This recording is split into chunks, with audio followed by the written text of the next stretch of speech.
Fairy Adventure TV.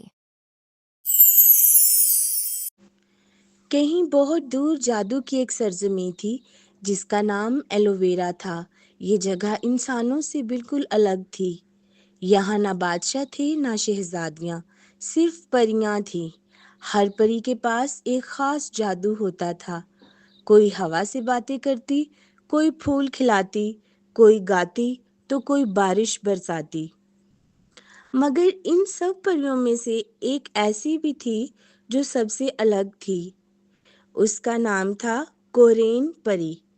Korean خاموش مگر جادوئی۔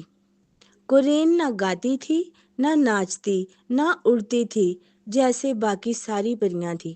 پریاں اسے عجیب کہتی، مگر وہ ہمیشہ مسکراتی رہتی۔ کورین کے پاس ایک انوکھا تحفہ تھا۔ جب وہ زمین کو چھوتی تو پرانی یادیں زندہ ہو جاتی۔ اگر وہ کسی سوکھے درخت کو چھوتی تو درخت کے اندر کی وہ یادیں واپس آ جاتی جو وہ پہلی بار کھلا تھا۔ کسی پتھر کو چھوتی تو اس پر بیٹھے بچوں کی ہنسی سنائی دیتی۔ اس کی یہ طاقت خوبصورت تھی مگر خوفناک بھی، کیونکہ یادیں ہمیشہ خوش نہیں ہوتی۔ ایک دن جب چاندنی قدرے مدھم تھی، ایک عجیب سا اندھیرا آسمان سے اترا۔ یہ تھی نورا، سائے کی ملکہ۔ نورا وہاں کی سب روشنیوں سے جلتی تھی کیونکہ اس کا جادو صرف سائے میں پلتا تھا۔ اس نے سب پریوں کو جادو سے کمزور کر دیا۔ گانے بند ہو گئے، پھول مرجھا گئے، جگنو چھپ گئے۔ نورا کو معلوم تھا کہ صرف ایک پری اس کے لیے خطرہ بن سکتی تھی، وہ تھی کورین پری۔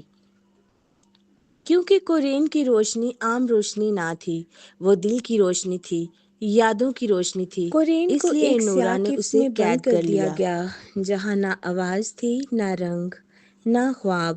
مگر کورین نے ہار نہیں مانی۔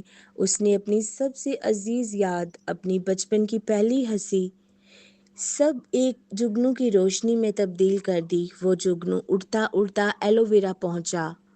پریوں نے جب جگنو دیکھا، ان کی یادیں جاگ گئیں۔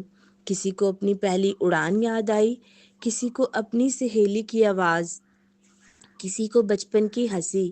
پھر سب نے کورین کی قربانی کو محسوس کیا۔ پریوں نے اپنی اپنی طاقت، خوشبو، روشنی، آواز، محبت اور سب جگنوؤں میں بون دی۔ ایک جگنوؤں کا لشکر تیار ہوا۔ یہ کوئی جنگ نہ تھی، یہ ایک یادوں کی بیداری تھی۔ جگنو قلعے میں پہنچے۔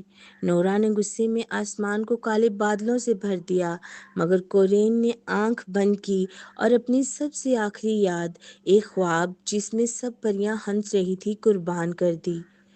اس قربانی سے ایک روشنی کا پھول کھلا، ایسا پھول جو صرف دل کی روشنی سے کھلتا ہے۔ جب وہ پھول کھلا، نورا کی ساری سیاہی پگھلنے لگی، قید ٹوٹ گئی، سناٹا ٹوٹا، پریاں گانے لگی۔ کورین یادوں کا پھول، کورین کی روشنی ختم ہو گئی، مگر اس کی قربانی ہمیشہ کے لیے ایک چمکتے پھول میں بدل گئی۔ چاند کی پہاڑی پر وہ پھول آج بھی کھلتا ہے، جب کوئی بچہ اپنی ماں کو یاد کرتا ہے، جب کوئی بہن بھائی کے ساتھ بیتے لمحے سوچتی ہے، جب کوئی دعا دل سے نکلتی ہے، وہ پھول جگمگاتا ہے اور کورین کی روشنی واپس آتی ہے۔ ہر یاد ایک روشنی ہوتی ہے، خاموشی بھی جادو ہو سکتی ہے۔ روشنی باہر نہیں، دل کے اندر ہوتی ہے۔